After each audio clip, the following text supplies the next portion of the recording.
कि जैसे बिल्डिंग में जरूरत पवे बालू के हो, जैसे बिल्डिंग में जरूरत पवे बालू के हो, वो सही बा जरूरत फिर लालू के हो। थोड़ा सा लाइट जला लीजिए, आप लोग लाइट जला लीजिए, लेकिन जो हमारे लालू जी से प्यार करता होगा, जो आरजेडी से प्यार करता है, जरा अपना फ्लैश लाइट जला लीजिए, जला लीजिए। जिनका मोबाइल का बैटरी अभी बचा हुआ है एक बार जला लीजिए। दिखना चाहिए, हाँ जहाँ जहाँ है आप लोग लगना चाहिए कि भाई हाँ यहाँ पे चांद उतर चुका है, इस सितारे ही सितारे, क्या बात है। और इस लाइट को आप कम कर दीजिए, पूरा पूरा जला लीजिए। हर किसी के हाथ में एक दो फोन तो हमेशा है, यही दिखाना है आप लोगों को, एकता में ही बल होता है। सब लोग दिखा दीजिए पूरा पूरा। और जिनके हाथ में गमछी वो अपना गमछी, जिनके हाथ में फ्लैश लाइट है, फोन है, दिखाते हुए बस कुछ नहीं कहना है, चुपचाप लालटेन छा। कि जैसे बिल्डिंग में जरूरत पवे बालू के हो, जैसे बिल्डिंग में जरूरत पवे बालू के हो, आप जाएंगे सारे वो सही बा जरूरत फिर लालू के हो, सही बा जरूरत फिर लालू के हो।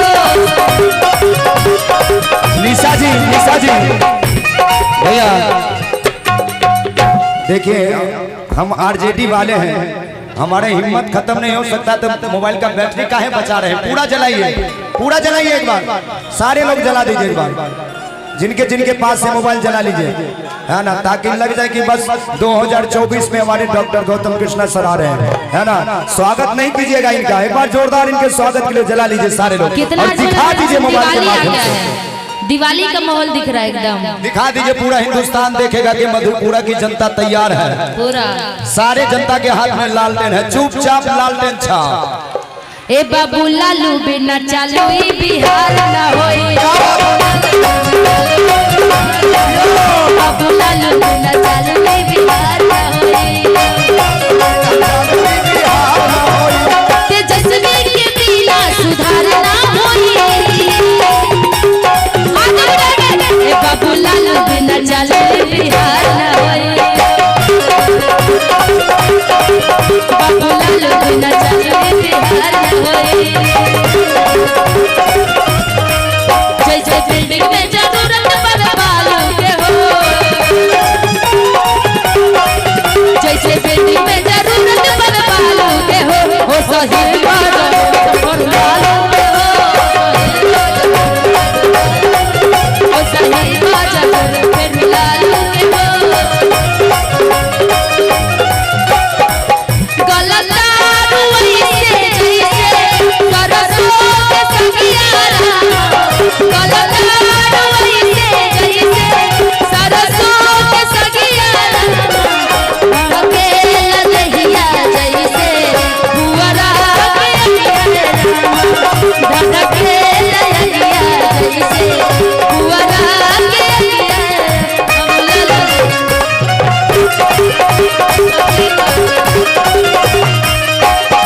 खबरे मसीहा के बारे मसीहा,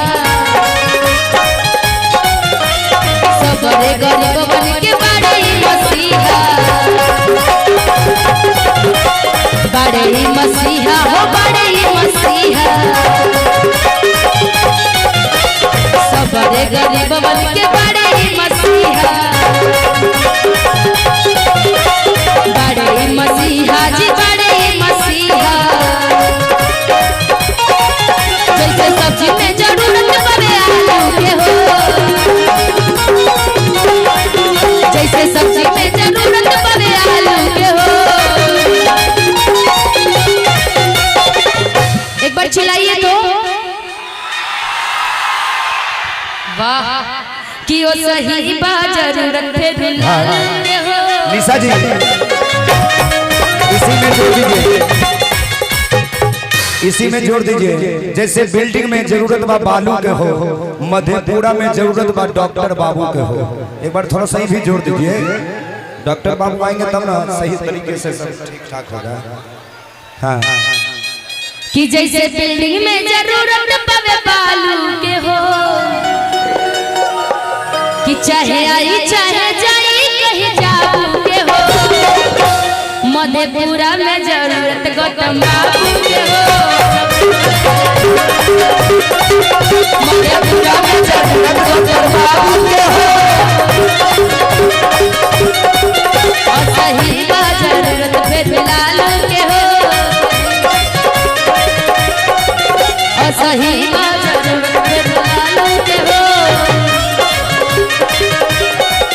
और सही बा जरूरत फिर लालू के हो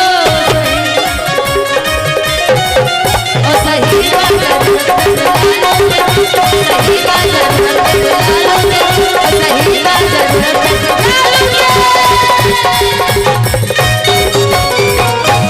कि यार हमार जेडी के फैन है। क्या बात है। बहुत बहुत शुक्रिया हम चाहेंगे गौतम भैया इधर आइए।